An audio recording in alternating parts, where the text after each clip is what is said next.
સાત જન્મો સુધી સાથ નિભાવવાના વચનો તો આપણે ઘણીવાર સાંભળ્યા હશે, પરંતુ શું કોઈ પતિ પત્ની એવા પણ હોઈ શકે કે જેમને મૃત્યુ પણ અલગ ના કરી શકે? તમે કહેશો કે એવા દ્રશ્યો તો ફિલ્મમાં જોવા મળે, પરંતુ તાજેતરમાં રિયલ લાઈફમાં આવા જ દ્રશ્યો જોવા મળ્યા છે, જેના વિશે સાંભળીને ભલભલાની આંખો પણ ભીની થઈ જાય. ભગવાનની ઈચ્છા કહો કે વિધિના લેખ, પણ પત્નીના મૃત્યુ થયાના માત્ર થોડા જ કલાકોમાં પતિએ પણ અંતિમ શ્વાસ લઈ લીધા. દીકરાઓ માતાની અંતિમ વિદાયની તૈયારી કરી રહ્યા હતા. તેની વચ્ચે પિતાએ પણ અનંતની વાટ પકડી લેતા પરિવારજનો પર જાણે આપ ફાટી પડ્યું.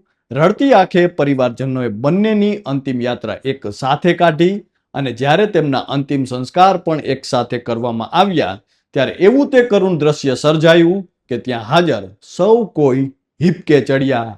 નમસ્કાર, આપની સાથે હું છું કૃપાલસિંહ જાડેજા, અને મોત પણ જેને અલગ ન કરી શક્યું એવા આ દંપતી વિશે વિગતે વાત કરીએ વાત ગુજરાતી પર. આમ તો આપણે ત્યાં 16 સંસ્કારમાંના એક સૌથી મહત્વના જો કોઈ સંસ્કાર હોય તો તે લગ્ન સંસ્કાર છે.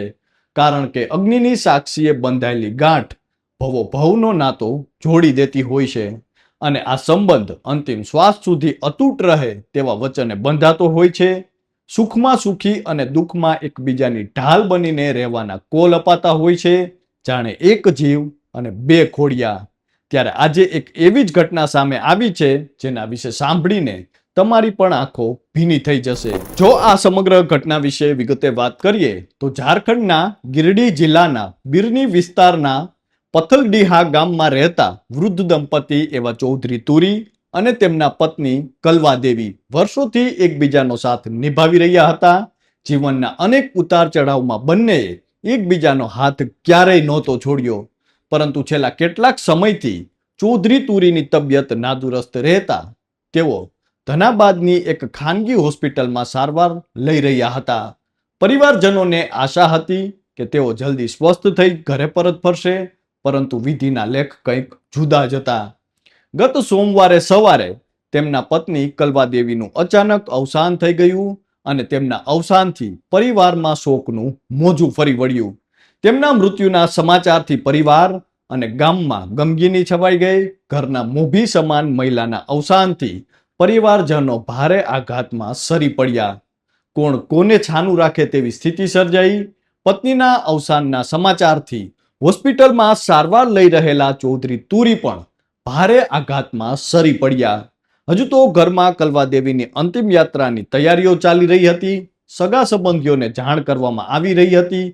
ગામ લોકો પરિવારને સાંત્વના આપવા માટે આવી રહ્યા હતા, પરંતુ સાંજ પડતા પહેલા જ પરિવારને વધુ એક દુઃખદ સમાચાર મળ્યા. કારણ કે હોસ્પિટલમાંથી જાણ કરવામાં આવી કે ચૌધરી તુરીએ પણ સારવાર દરમિયાન અંતિમ શ્વાસ લઈ લીધા છે. માતાના મૃત્યુના આઘાતથી ભાંગી પડેલા સંતાનો હજુ કંઈ સમજે તે પહેલા જ પિતાનું પણ નિધન થઈ ગયું. માતા અને પિતાના એક જ દિવસમાં અવસાન થતા પરિવારની હાલત જોઈ ત્યાં હાજર સૌ કોઈ પણ ભાંગી પડ્યા.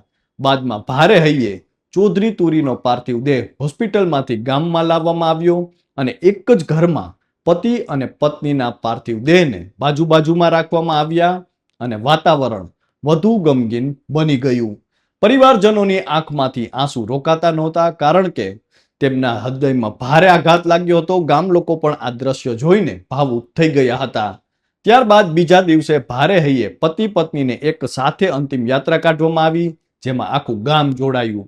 અને જ્યારે સ્મશાનમાં બંનેને એક જ ચિતા પર અંતિમ વિદાય આપવામાં આવી, ત્યારે તો ત્યાં હાજર સૌ કોઈની આંખો ભીની થઈ ગઈ.